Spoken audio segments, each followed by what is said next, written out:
Insinyur Ciputra dikenal sebagai pengusaha konstruksi dan properti nasional. Ia adalah sosok di balik berdirinya sejumlah bangunan penting di Jakarta. Salah satunya adalah Ciputra Artpreneur, tempat di mana saya berada sekarang.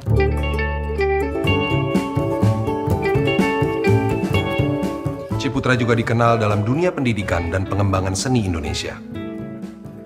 Namun tahukah Anda, apa kaitan Ciputra dengan kemajuan bulu tangkis tanah air?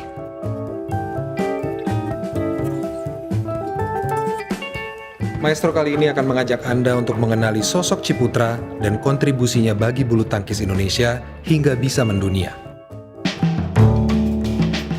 Ciputra lahir pada 24 Agustus 1931 di Parigi, Sulawesi Tengah, dengan nama Chi Chin Huan.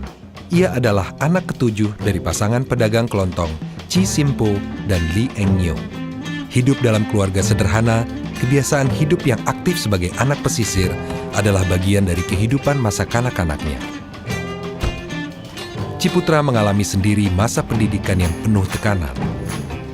Ciputra baru berusia 12 tahun saat ayahnya wafat sebagai tawanan Jepang di penjara Manado tahun 1943. Ia lalu pindah ke rumah kakeknya di Gorontalo untuk melanjutkan sekolah. Berlari menjadi bagian penting kehidupan remaja Ciputra yang kemudian mengantarnya berkenalan dengan dunia olahraga. Ciputra sempat menjadi atlet lari berprestasi yang mewakili Sulawesi Utara di Pekan Olahraga Nasional 1952 untuk cabang lari 800 dan 1500 meter.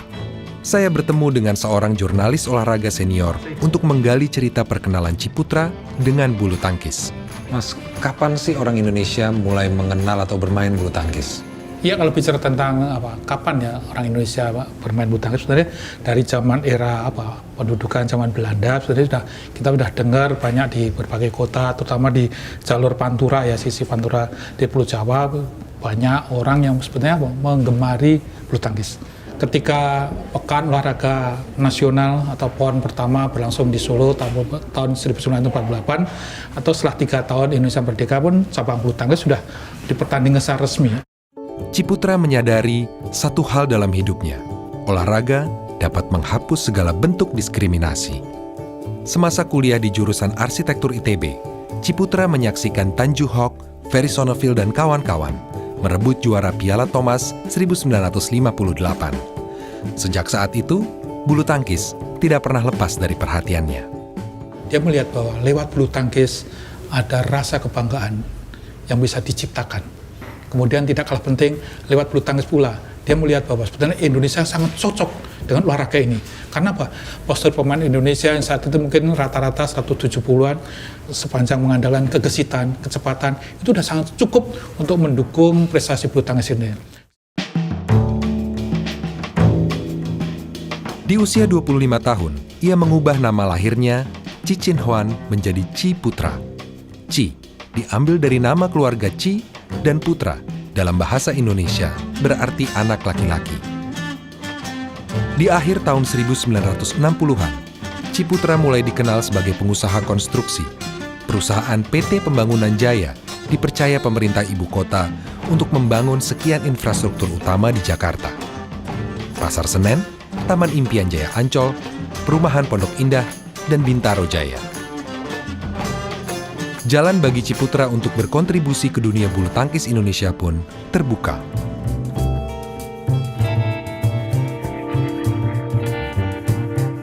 Atas restu Gubernur Ali Sadikin di tahun 1976, Ciputra menggagas terbentuknya perkumpulan bulu tangkis Jaya Raya. Ia melibatkan sejumlah mantan atlet bulu tangkis berprestasi untuk mengurus PB Jaya Raya. Imelda Wiguna adalah mantan juara ganda putri Uber Cup dan All England yang kini adalah ketua harian dari klub bulu tangkis Jaya Raya yang dibentuk Ciputra di tahun 1976. Halo, apa kabar? Baik. Ibu? Salah satu puncak kejayaan PB Jaya adalah menghasilkan salah satu atletnya mendapatkan emas di Olimpiade tahun 92. Saya yakin ini merupakan perjalanan yang panjang dari tahun 70 dan tahun 80 di PB Jaya. Bagaimana kondisi PB Jaya di saat itu, Pak? Tahun 76 sebetulnya pertama kali dibangun PB Jaya Raya itu kondisinya ya lapangannya dan lainnya itu masih nyewa gitu di Kuningan. Kemudian kita punya kendaraan hanya motor Honda bebek gitu kan. Jadi wirawiri itu seperti itu. Dan karena dananya, anggarannya belum jelas, atlet-atletnya tuh masih bayar gitu, iuran. Jadi iuran per bulan ya, dan belum ada asrama gitu kan. Berusaha untuk ngirit gitu dengan cara salah satunya adalah kita minta kokok bekas dari pelatnas dan tiap hari itu nek wong Jawa ngomongnya dipeliriti gitu loh. Ya kan iya, ambil air itu dilurus-lurusin gitu. Dari pernikahannya dengan Dian Sumler yang dikenalnya sejak SMA, Ciputra dikaruniai 4 orang anak. Rina, lahir 1955, Junita, 1961, Cakra dan Chandra Ciputra di tahun 1964. Saya mendapat kesempatan menemui Pak Chandra untuk memahami sisi lain dari Ciputra.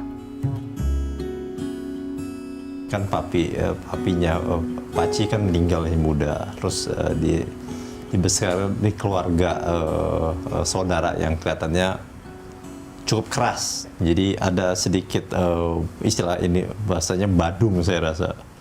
Tapi setelah orang makin dewasa kan berpikir harus punya mencari nafkah kerja, sehingga waktu SMA sekolahnya jauh lebih bagus karena memang orangnya intelijen, disiplin ya, dan kemauannya juga keras sekali. Paci orang yang sangat driven ya, dia mempunyai vision yang kuat, kemudian juga mempunyai strategic plan juga, dan juga punya action plan yang kuat. 4 kombinasi ini membuat Paci terus-menerus bekerja, mencoba merealisasi dream-nya. Entrepreneur itu memajukan supaya Indonesia lebih banyak entrepreneurs-nya. Kemudian yayasan-yayasan untuk menyumbang kiri kanan. Salah satu yang juga adalah di sport. Jadi Paci melihat bulu tangkis ini sesuatu yang Indonesia bisa terkenal di dunia. Bulu tangkis itu memang sangat berkembang gitu, sangat maju.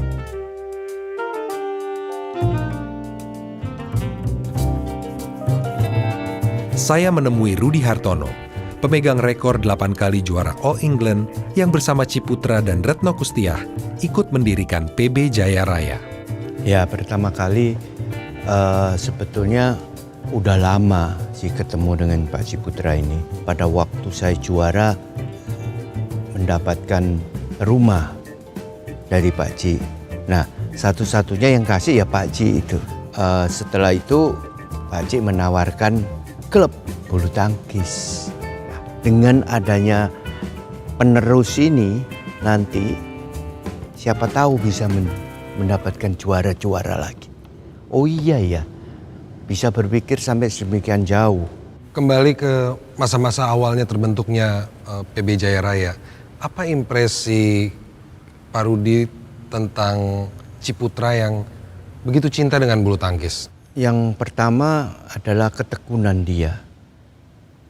Tekun itu berarti dia melaksanakan terus-menerus tanpa memikirkan akibatnya. Akibatnya apa? Pendanaan. Karena tambah lama tambah besar ini. Susi Susanti mulai bergabung di PB Jaya Raya sejak Januari 1985 di usia 14 tahun. Susi Susanti adalah peraih medali emas pertama bagi Indonesia di Olimpiade 1992.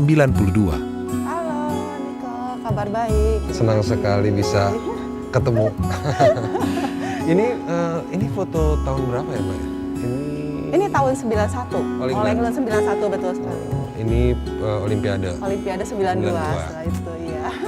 Pada saat saya di Tasik, saya kan mengikuti kejuaraan-kejuaraan daerah, kejuaraan-kejuaraan mungkin waktu itu per seni ya, antar SD seperti itu. Saya menjadi juara di Jawa Barat dan di situ saya mendapat panggilan. Karena kan Jaya Raya adalah klub besar. Biasanya di kejuaraan-kejuaraan daerah tuh klub-klub besar selalu memantau. Mungkin ada atlet-atlet yang punya potensi dari daerah. Di situ saya mendapat tawaran dan memberikan beasiswa, diberi beasiswa. Jadi di usia 14 tahun, akhirnya saya memutuskan untuk pindah ke Jakarta dan masuk ke PB Jaya Raya. Perjalanan Jaya Raya tentu tidak semulus itu. Ada masa-masa di mana masa-masa yang sulit ya. Boleh diceritakan nggak situasinya seperti apa? PB Jaya Raya mengalami satu kesulitan di mana waktu itu mungkin usahanya Om Ciputra mungkin terpengaruh dengan situasi ekonomi yang tidak menguntungkan ya waktu itu. Memang di klub sebetulnya banyak sekali teman-teman yang sudah pindah ya, karena kan mungkin dari latihan, lalu juga uang saku juga sudah tidak diberikan. Jadi waktu itu hanya tersisa saya dan juga Bambang Supriyanto berdua. Jadi sempat Om Cip waktu itu memanggil saya dan juga kedua orang tua saya. Jadi Om Cip mengatakan, Susi bagaimana dengan kamu? Hanya kamu berdua dengan Bambang yang tersisa di Jaya Raya. Kalau kamu keluar, kita akan tutup klub ini. Ya waktu itu saya mengatakan, Om, apapun yang terjadi saya akan tetap di sini. Kalau Om masih tetap ingin membangun Jaya Raya, saya akan tetap ada bersama Om. Akhirnya Om Cip, oke, kita bangun lagi dari awal. Dan kita ingin memberikan satu harapan baru untuk membina atlet-atlet muda. Dan tentunya untuk nanti ke depannya kita bisa memberikan prestasi untuk Indonesia. Yang menurut saya visioner sekali adalah dia memberikan saham perusahaan. Hasil dari investasi saham itu bisa digunakan untuk membiayai operasional, bahkan sampai kita bisa membangun gedung baru di Bintaro, Gor PB Jaya Raya saat ini. Nah, itu dia lakukan karena dia sadar mendidik atlet bulu tangkis itu dimulai dari usia sangat dini. Dan ini membutuhkan orang-orang dan juga biaya yang tidak sedikit. Nah, itu sudah dia pikirkan sejak awal. Apa yang membedakan PB Jaya Raya ini dibandingkan dengan klub bulu tangkis lain di Indonesia? Perbedaannya kalau klub lain mungkin fokusnya hanya melatih atlet-atlet bulu tangkis. Kalau kita selain melatih atlet-atlet bulu tangkis juga menjalankan sekolah yang kurikulumnya memang disesuaikan dengan kebutuhan atlet bulu tangkis untuk menjadikan atlet itu terampil di lapangan, tapi juga memiliki cukup pendidikan umum yang kita buktikan bahwa lulusan-lulusan dari sekolah ini juga bisa diterima di universitas-universitas. Setelah Rudi, Retno Kustiah, Imelda Wiguna, dan Susi Susanti, PB Jaya Raya terus mengorbitkan sejumlah pebulu tangkis berprestasi yang menjadi andalan pelatnas PBSI. Nama saya Rapli, umur 13, saya dari Gorontalo dan saya atlet PB Jaya Raya. Waktu itu ada audisi Jaya Raya di Manado. Udah saya ikut kan, terus saya juara 1, terus saya seleksi lagi di sini 6 bulan. Habis itu saya masuk sini 2020 awal.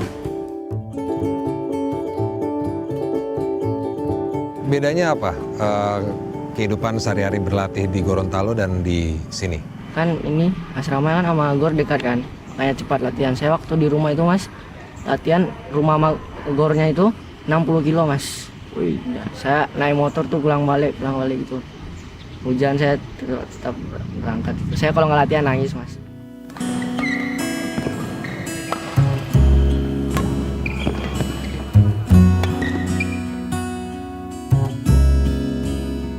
Gimana sih pengalamannya selama berlatih di PB Jaya Raya ini? Di klub itu lebih kekeluargaan. Meskipun bulu tangkisnya prioritas, tapi pendidikan nggak ditinggal gitu, nggak dilepas gitu aja. Nggak semua bisa jadi juara, kan juara tuh kan hanya 1, 2, 3, dan yang main tuh banyak. Dan mungkin kalau second optionnya, kalau mereka pun nggak berhasil di sini, mereka masih bisa kuliah, melanjutkan ke universitas yang bagus. Saya bisa termotivasi buat lebih bersemangat lagi sih. Kalau saya lihat di Jaya Raya ini punya pelatih yang bagus juga. Jadi mereka bisa bimbing pemainnya, bisa kasih masukan, dan juga dari pengurus-pengurusnya itu benar-benar support ya. Jadi kita seperti udah kayak sama orang tua sendiri. This is crucial. It's wide, the gold medal to Gracia Poli and Apriani Rahayu. Pertama kali itu saya dari Manado, dan memang kebetulan tante saya itu atlet bulu tangkis, dan dia menyarankan saya dan mama saya waktu itu untuk masuk di klub Jaya Raya. Jadi akhir dari Manado, umur 8 tahun ke sini dan langsung masuk klub Jaya Raya. Umur 8 tahun, sekitar tahun 96 sebelum kita mau untuk merantau. Mama saya memang sempat tanya ke saya, apakah kamu mau bermain bulu tangkis dengan serius? Waktu itu saya balik seminggu, saya bilang iya Mas saya mau, ya udah ayo kita ke Jakarta, ada klub yang Mama udah pengen kasih kamu, ya pengen tempatkan kamu di Jaya Raya. Tetapi juga dengan ada sekolah. Jadi kenapa juga tante saya juga menyarankan di sini karena Jaya Raya itu membuat sesuatu yang tidak ada olahraganya tetapi tidak meninggalkan pendidikannya. Jadi pada saat kita pun berprestasi, Jaya Raya pun juga mengajarkan kita untuk saling bekerja sama, untuk saling solid. Jaya Raya ini tuh sangat luar biasa kepada kita semua ya. Kepada saya dan kakak-kakak senior saya dan adik-adik yang lain yang sangat membimbing, bukan hanya membimbing pada saat kita mau prestasi, enggak. Jadi membimbing attitude kita juga.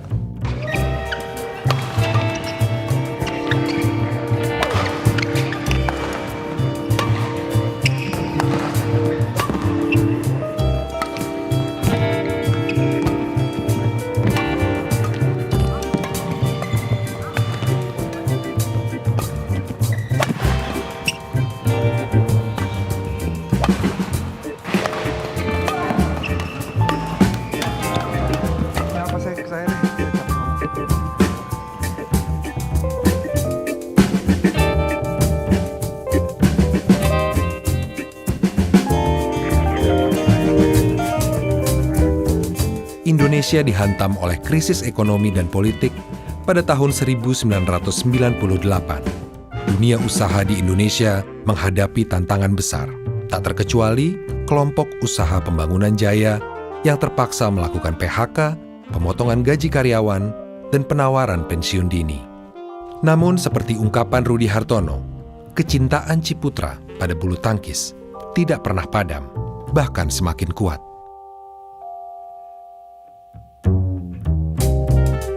Jadi waktu Indonesia susah itu 98 sampai terjadi kerusuhan ya, unfortunately waktu itu. Paci tidak keluar negeri sama sekali.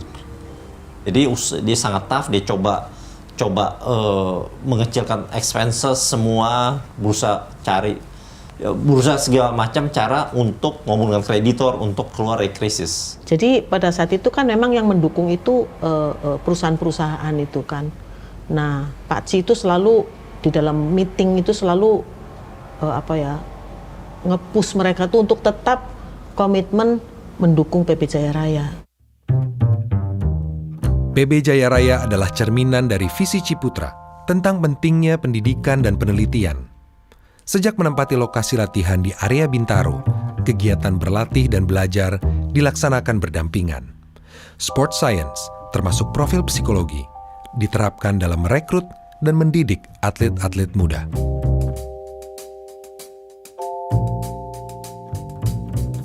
Penerapan sport science itu dimulai dari hal-hal yang sederhana. Jadi ada pencatatan hasil latihan, pencatatan hasil pertandingan. Makanan itu kita usahakan supaya cukup sesuai dengan gizinya. Nah, itu semua tercatat dan boleh diakses juga oleh atletnya sendiri sehingga dia mengetahui perkembangannya. Jadi kita memiliki roadmap untuk menuju profil psikologis atlet yang juara. Itu salah satu penerapan sport science.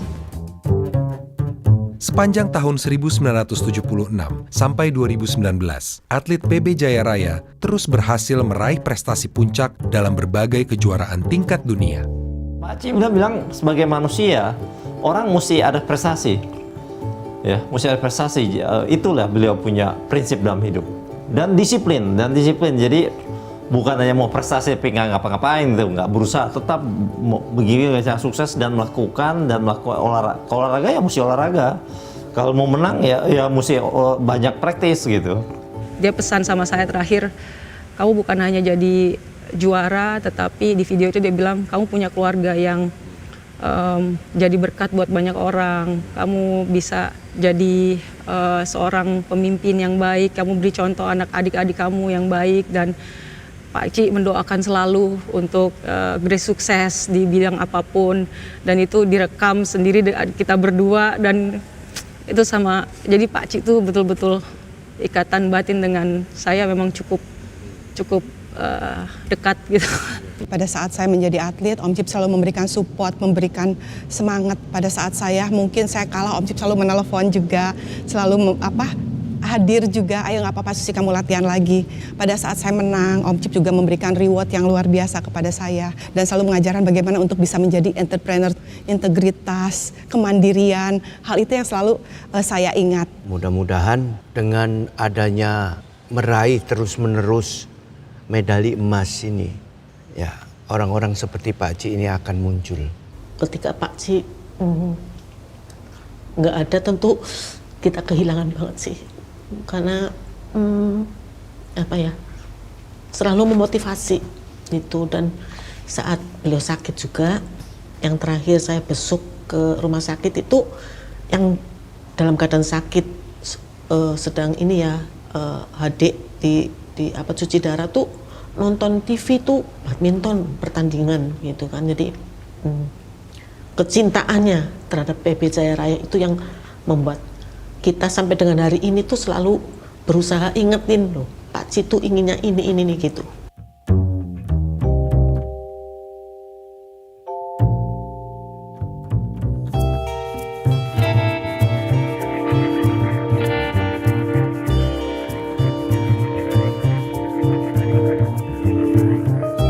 Ciputra adalah maestro dalam pembinaan olahraga.